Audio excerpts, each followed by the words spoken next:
So this video is actually a continuation from our last Nuzlocke video, so if you want to watch that first, the link will be in the description, but if not, it's the start of the Champions Cup, so let's jump into it. We waste no time and make our way straight to Wyden Stadium and enter the Champions Cup. Our first opponent we face is none other than Marini.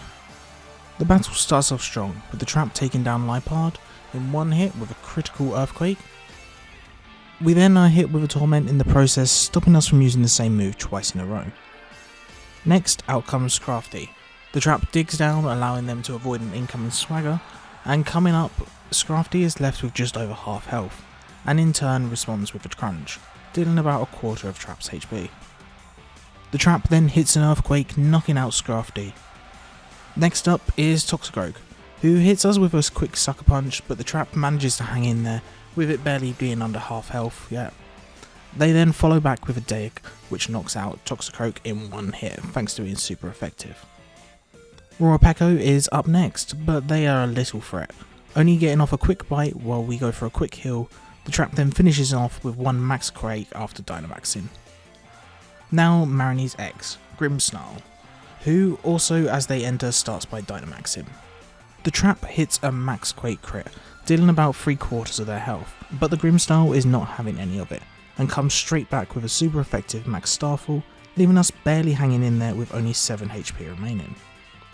Luckily for us, we take a risk and it pays off. Marnie takes a turn to use a full restore to bring back the Grimmsnarl's health, and we hit ourselves another Max Quake, taking them back to half health, but this is the last turn of our Dynamaxing. So we decide to play it safe. Predicting another Max Starfall, we switch into Falcon, whose Steel typing makes them easily resist the Fairy type attacks, and General Tankulus should allow us to survive the hit. And our prediction is correct, with Falcon taking barely any damage from the Max Starfall. They then sweep up the next turn with a Steel Wing taking down Grimmsnarl and securing us our first win in the Champions Cup.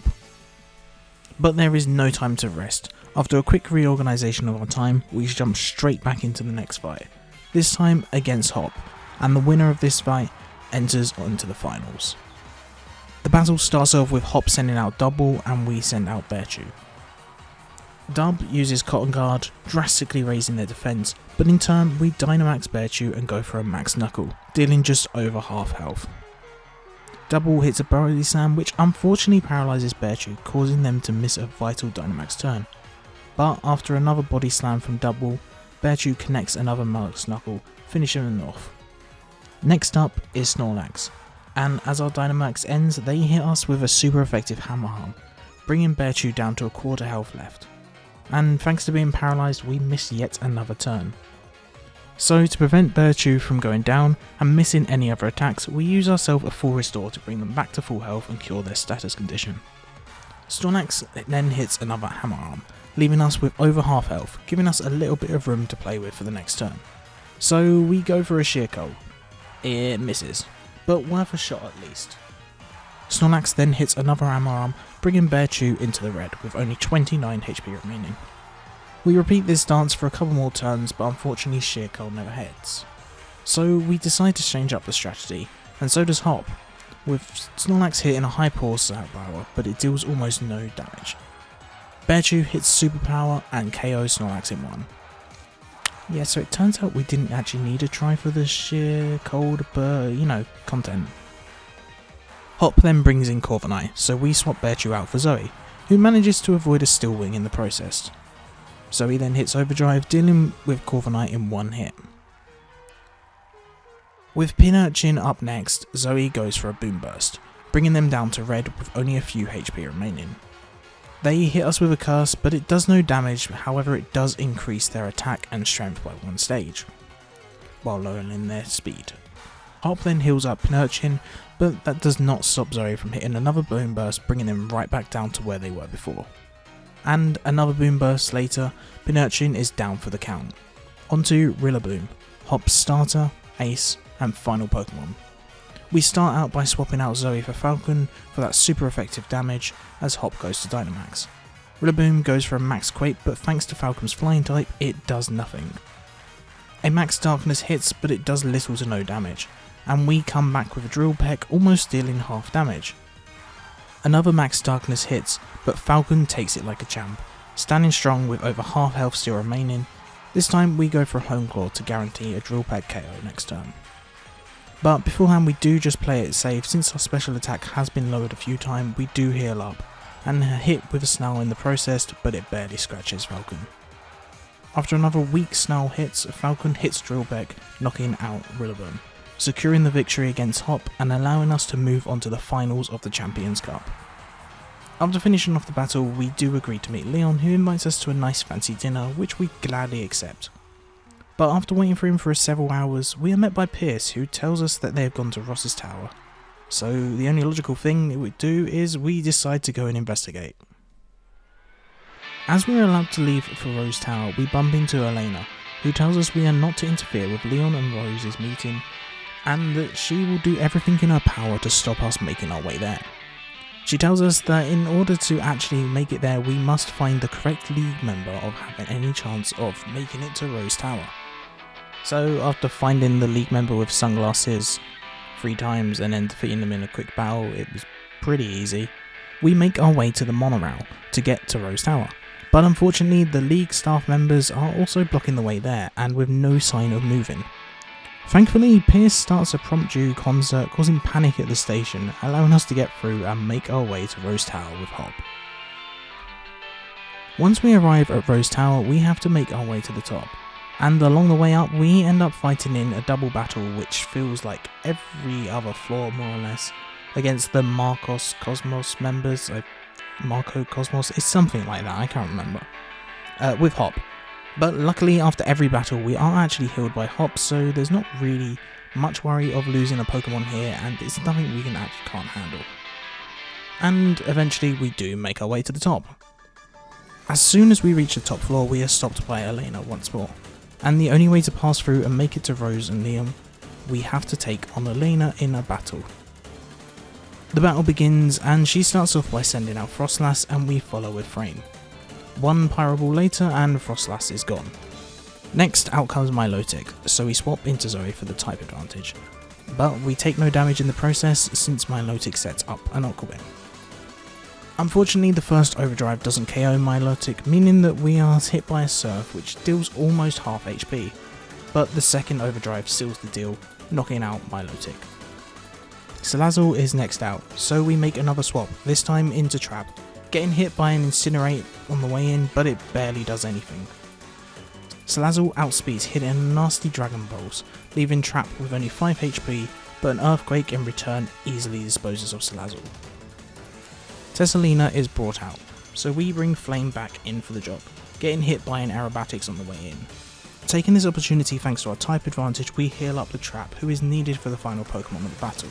We take another Aerobatics in the process. We then heal up Flame, just in case a Pyro Ball can't take him down in one hit, while taking yet another Aerobatics. But it was all for nothing, as Flame hits the Pyro Ball, taking down Tessalina. And finally, Olena brings in her final Pokemon, Garbodor. We make a quick switch and bring in the Trap as Olena Dynamaxes Garbodor, going for a Max Quake, but thanks to the Trap's ability of Levitate, it does nothing. So we Dynamax the Trap, hit our own Max Quake, taking out Garbodor in one hit and ending the battle. With Olena defeated, we make our way to Leon and Rose, who are in the middle of having a deep conversation about what the champion's role actually is and the future of the Gala region's potential energy crisis. Leon and Rose apologise for skipping out on the plans and not to worry about anything they were speaking about. Instead, Leon comes back to the hotel with us and we finally have that meal. It's the next day and the Champion Cup begins. We waste no time heading straight for the stadium, reorganising our team and preparing for the first battle. But first we do have to go for a quick opening ceremony for the whole event, so yeah. So, who is our first challenge? Well, it's none other than our third and final rival, Bede, interrupting the whole event just to battle us one more time. But we are never one to back down from a challenge, so the battle begins. They start off by sending out Marwile, and we start off with Flame, but we make short work of them with one quick Pyro Ball. Next up is Gardevoir, who we swap into Falcon while they set up a Wish. Falcon easily tanks a Psychic and comes back with a Steel Wing, taking out Gardevoir. Bede's next Pokemon is Rapidash, and Falcon once again tanks a Psycho Cut this time, and just like Gardevoir, takes them down with one quick Steel Wing. And now for Bede's final Pokemon and their ace, Hatterene. Both Falcon and Hatterene are Dynamax, and somehow Falcon actually outspeeds, hitting a Max Steel Spike, dealing 3/4 of Hatterene's health, who in returns goes for a super effective Max Flare, leaving Falcon just hanging in there with 14 HP. But it is not enough, since we now know we outspeed, another Steel Spike takes down the finishing blow on Hatterene, ending the battle, leaving 3 more until we can take on Leon for the champion title. Now for the next battle, a rematch against Gym Leader Nessa. Nessa starts off with Glycerpod and we send in Zoe for the type advantage for her whole team pretty much, since she focuses on water types. Glycerpod is no threat, being taken down with one hit from Overdrive. Next out is Barraskewda, and the story would have been the same had it not been for the speed advantage and getting one shot by a drill run. Yeah. Our first death of the Champions Cup, and it comes at the worst time. This whole battle should have been a walk in the park thanks to Zoe. But now we have to change up the whole strategy to come out on top. We bring in Falcon in the hopes that the Steel type and the high defense can help us survive a few hits while we set up a couple of home claws to sweep through the rest of the team. Being hit by liquidations in the process, we heal up to survive and pray that we now have enough attack boost to sweep through the entire team. One Drill Peck and Barraskewda is down, but we are now in red after taking a couple more liquidations. Nessa then sends for Seeking. We heal up once more and Seeking hits a waterfall, which leaves us with over half health, allowing us to go for another Drill Peck without the risk of being knocked out if we are slower or it doesn't one hit. It one hits and Seeking is out. Next up is Pelipper, setting up the rain thanks to its Drizzle ability, which is going to make water moves a lot more dangerous for the rest of the battle, thanks to the increase it gives to water type attacks damage. We go for another Drill Peck, but this time it's not enough for Pelipper, leaving them in red, clinging for life, and they manage to set up a Tailwind, making their slower Pokemon now faster than ours for 4 turns. Nessa heals up Pelipper with a full restore, but another Drill Peck brings them right back down. They then go for a Roost to restore a portion of Pelipper's health, but this time it's not enough and another Drill Peck takes them down and out for the count. Nessa's final Pokemon, Dreadnought, is out next. Dreadnought Dynamaxes and Falcon Dynamaxes. Thanks to Tailwind, Dreadnought still outspeeds and manages to hit a Max Darkness, but it is no use as Falcon takes it with ease. In turn, we go for a Max Steel Spike, which brings Dreadnought down to under half health. One more and that should be it. Tailwind comes to the end, so we take a risk. If Dreadnought still outspeeds, Falcon will go down, which will cost us the run. But if Falcon outspeeds, the match is done then and there.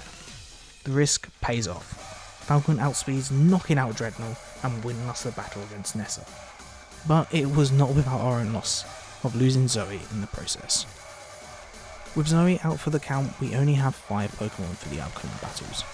And although we are actually able to swap her out, it just doesn't feel right as this is basically Elite Four of the game. So yeah. Our next battle is against Gym Leader Allister, the Ghost type Gym Leader. First out is Dusknoir on their side, and we go for a risky strategy of Balloon. If we outspeed everything, it should be an easy win. But if not, it's a dangerous game as Ghost is super effective against Ghost. Balloon hits a Shadow Ball, dealing over half health to Dusknoir, unfortunately not KOing. Dusknoir then goes for a Shadow Punch, dealing under half health, so it's fine to go for another Shadow Ball, knocking out Dusknoir. Chandelure is out next. Balloon goes for Shadow Ball, hits, but it leaves Chandelure on what looks like probably 1 HP. They then return with a Shadow Ball, knocking out Balloon. Another Pokemon lost to the Champions Cup, and this could potentially have been avoided if we didn't go for the risky play, but we might as well go for a risky play just because it may have made it a lot easier. 2 Pokemon down in 2 battles. If it keeps going along like this, the Champions Cup victory doesn't actually look like it's going to be that easy or even happen. To take revenge for Balloon, we bring in the Trap, since they're the only Pokemon left on the team with a super effective move of Crunch. As Allister heals up Chandelure, the Trap hits a Crunch, knocking them out in one go thanks to a lucky crit. Next out is Poltergeist, who just like Chandelure goes down in one hit thanks to Crunch, this time without it needing to be a crit. And the same story goes for Cursula, their next Pokemon going out to a single Crunch. And now for their very last Pokemon, Gengar. We Dynamax the Trap and Allister Gigamaxes Gengar, but it doesn't actually make any difference as Gengar didn't even have a chance to move and goes straight down to 1 Max Darkness. And with that, Allister is defeated and there is only one more battle left until we can take on the champion, Leon. Looking back at the fight, I probably should have used the trap the whole time, but there was no way to know that he was actually going to be as strong as he was against them all. Now we have lost both Zoe and Balloon, so we only have 4 Pokemon this time around going into the final fight before Leon, against Raihan. This time around, it's a single battle as opposed to the double when it was a gym challenge. So the weather-based team shouldn't be nearly as powerful this time. The fight starts off with Raihan sending out Torkoal, and as for us, we sound out the trap. The weather effect team already starts off strong with Torkoal's ability Drought setting up the sun. The trap starts off strong, hitting an earthquake which almost KO'd Torkoal in one hit. But thanks to the sun, Torkoal was able to hit in return with a 1-turn solar beam, which happens to be a crit, leaving the trap with just over half health remaining. Raihan takes the turn to heal up and we follow through with another Turfquake, bringing them right back down.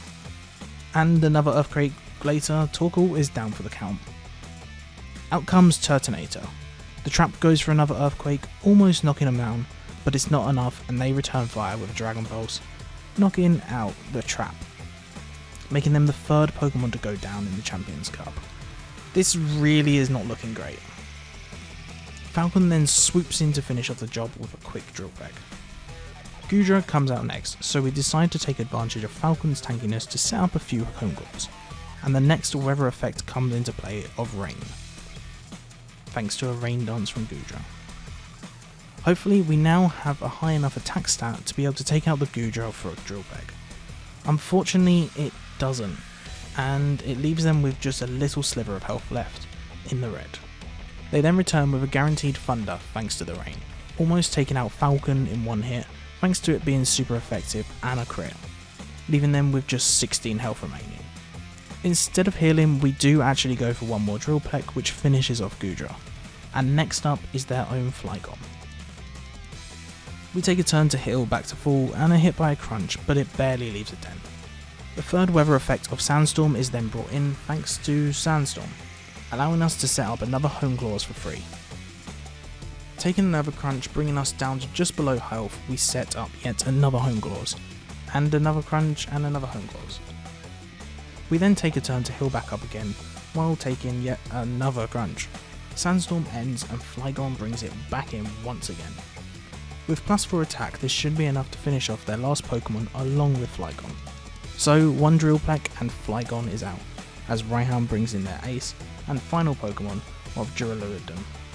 I've definitely said that wrong. I'm pretty sure I've said that wrong multiple times throughout these videos. Anyway, Duraludon then Dynamaxes and we follow suit with Falcon doing the same. Duraludon hits max Rockfall which Falcon easily survives and comes back with a not very effective max Airstream, but thanks to the +4 attack it still does way over half damage. With the speed boost from it, we then hit ourselves another max Airstream, taking down the humongous Duraludon, defeating Raihan and allowing us to press forward and challenge the champion Leon for the right as champion. Although we have lost 3 Pokemon during the fast 3 battles, hopefully our final 3 are enough to win us the championship. Next up, Leon. We enter the arena and prepare for the final fight ahead. But suddenly the giant monitor in the arena turns on and it turns out Rose is there to tell us that he's bringing into effect the Darkest Day for the sake of the future of the Gala region. A massive beam of light then erupts from every gym and arena where Dynamaxing is possible, causing the final battle to be delayed. We then make our way out the arena where Hops stops us while Leon goes on ahead, and Hops tells us about the Darkest Day once more and that we should probably look more into the mystery. So we head back to where we began our journey and met that mysterious Pokemon, the Slumbering Woods. Sonia is outside wondering why we actually showed up, and we just tell her that we're looking into the darkest day and how to stop it. They wish us luck as we head into the slumbering woods. Before going forwards, we sort out our team and add in our last 3 Pokemon we had stored in the box: Turtle, Cinderpede and Jessie. So while pressing forwards, it turns out there's actually one place I never did get an encounter, which we could have actually got right at the start of the game. And that is none other than the Slumbering Woods. At the far back of the woods there are some higher level and stronger Pokemon, which are not the same ones found at the lower routes. So avoiding all the basic Pokemon around, we make our way to the deeper part and encounter Moonma. And with a single Ultra Ball we are able to catch him and add ourselves another member of the team. Welcome to the team at Pillow. We bring them straight on board, swapping out Cinderpede. I then realise that Pillow doesn't actually evolve by level up, but by a Moonstone, so we evolve them straight away to have the increased stats and be the final evolution of Musarana. Yeah, I pronounced that wrong. At the back of the woods we meet up with Hop, and we are both greeted by the Sword and Shield Pokemon, who cry at us and then disappear into the fog. We then finally learn their names of Zacian and Zamarenta, thanks to Sonia wondering what we are actually doing, and she proceeds to explain more about the Darkest Day and the legendary Pokemon. At the back of the woods we find an old ruin with a rusted sword and shield, which Hop is convinced is a key to stopping the Darkest Day. So we take the shield, and Hop takes the sword. And we make our way to Hammerlop to help Leon and stop the Darkest Day. Entering Hammerlock Gym, we make our way down the elevator into the energy plant. We see that the energy core has been destroyed and that Ross is standing there saying that we are too late and the Darkest Day has been activated and Eternatus has been awoken. To stop us from interfering, he challenges us to another battle. Rose starts off by sending Excavia, and we send out Flame. 1 Fire Pledge and Excavia is down. Klinklang is out next, and they manage to survive a Fire Pledge which looks like they're only on 1 HP. But Flame is then hit by a Wild Charge which deals a quarter damage to Flame, but thanks to the recoil damage it makes Klinklang knock themselves out. Rose's next Pokemon out is Ferrothorn, and Fire Pledge KOs. Berserker, their penultimate Pokemon, then comes out, and with a quick kick of Power Ball they fall. Finally, Rose's ace and strongest Pokemon, Coppergiga, enters the field. We Dynamax Flame and Rose Gigantamax Coppergiga, but it is to no avail as 1 Max Flare from Flame knocks them out, and the battle is over and won. This is probably the easiest major battle we've actually had in quite a while, since Rose's whole team is Steel Base and with no resistances to our Fire type starter of Flame, it was a walk in the park. With Rose now defeated, we are free to make our way up to the top of the energy plant, where Rose informs us that Eternatus should have been captured by now by the champion Leon. We make our way up to the top floor where Leon is just about to finish their battle with Eternatus and capture them. The ball rocks, but Eternatus escapes, creating a blast causing Leon to enter a weakened state and his Charizard managing to shield us from the damage. With Leon unable to continue battling, it's up to us to defeat Eternatus. We start the battle by sending out Flame, hitting a Pyro Ball which does barely over a quarter damage. In return, we get hit by a Dynamax Cannon, putting us just above red. We then swap into Bearchew for the type advantage, getting hit by a Dynamax Cannon on the way in, but unfortunately Eternatus actually outspeeds and Bearchew is then knocked out on the next turn. Yet another Pokemon down. To take revenge, we send in Falcon, who has been very reliable in these similar situations before, so it's their time to shine once more. Dynamax Cannon deals under half damage, meaning that we can actually tank another one if need be. Drill Peck brings them down to a quarter health left, and across Poison comes Falcon way, but thanks to their Steel type it makes them immune, so with another Drill Peck, Eternatus is down. Or so we thought, before flying into the sky, creating some sort of rift looking thing and transforming Eternatus into their Eternamax form. This then starts a raid battle with just us and Hop. Unable to use any moves, we turn to the rusted sword and shield, hoping that it does something to actually save the battle. And oddly enough, it works, Zacian and Zamazenta are summoned from the Slumbian Woods and comes to our aid, transforming into their crowned sword and shield form to help take down Eternatus.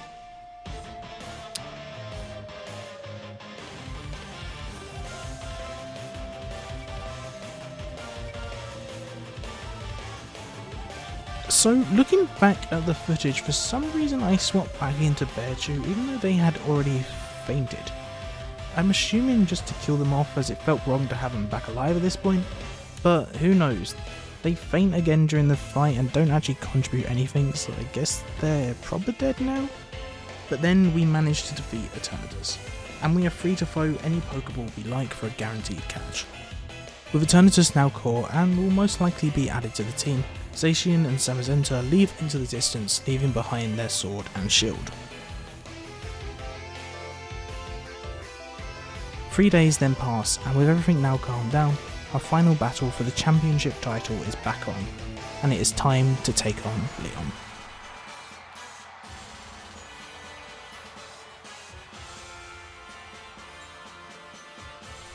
The final fight begins.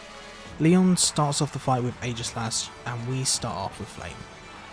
Aegislash protects itself with King Shield, its own version of Protect, as Flame goes for a Pyro Ball, causing no damage at her. But this doesn't stop playing, going for yet another Pyro Ball, knocking out Aegislash. With Haxorus next up, we swap Flame for Bearchew. Wait. Hang on, what was I doing? Bearchew's still on the team? He fated like 2 times already. Was I just not counting the Eternatus fight or something? Did I forget? I'm so confused about what I was actually doing there. I'm truly sorry for this. Oh wait, hang on, he does nothing anyway and faints for the 3rd time. So yeah, Bearchew is down once more. I don't know how I messed this up. So next up we bring in Eternatus, who hits a Dynamax Cannon, knocking out Haxorus. Mr. Rime is Leon's next Pokemon out, so we swap into old reliable Falcon, as we are hit with a Psychic on the way in, but it barely leaves Falcon with a scratch. Preparing to sweep through Leon's Pokemon, we set up a Home Claw, but get hit by a Thunderbolt while doing so.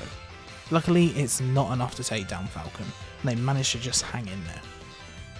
We make a risky play, going for a super effective Steel Wing, but this time it doesn't pay off. Mr. Rime is left with only 1 HP and hits us again with a Thunderball, taking down Falcon. This one hurt. Although Falcon wasn't actually one of our earliest catches, the time they were with us was really something. They were a vital member of the team, clearing up messes and sweeping through teams, but it's an unfortunate loss. But this is the last fight and the best place to leave us. They served us well. We bring in Eternatus to finish the job, and although they have a type disadvantage against Mr. Rime, they also do have a type advantage attack of Flamethrower. And even if Leon heals up Mr. Rime, they should be able to hit at least 2 of them without taking damage and be prepared for the next Pokemon. Which is exactly what happens. Out comes Dragon Bolt. They outspeed and hit a super effective Dragon Breath, but it still does barely any damage.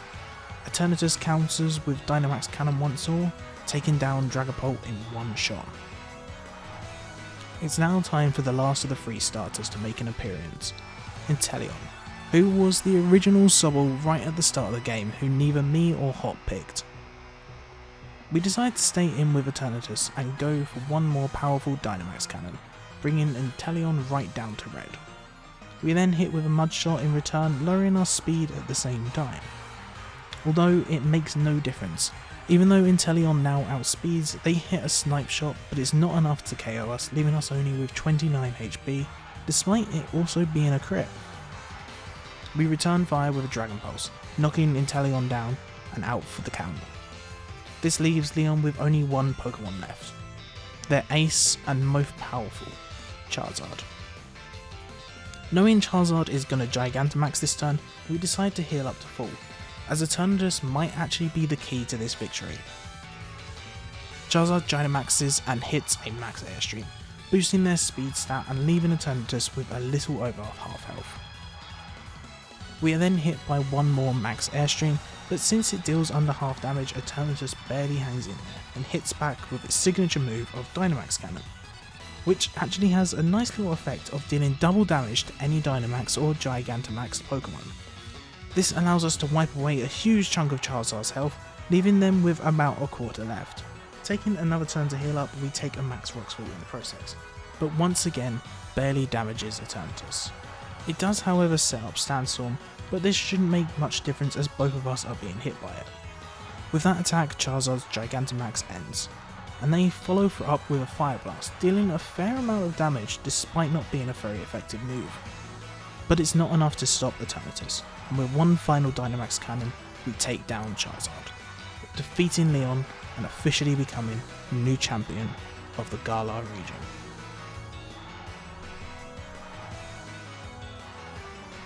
And that is the end of that.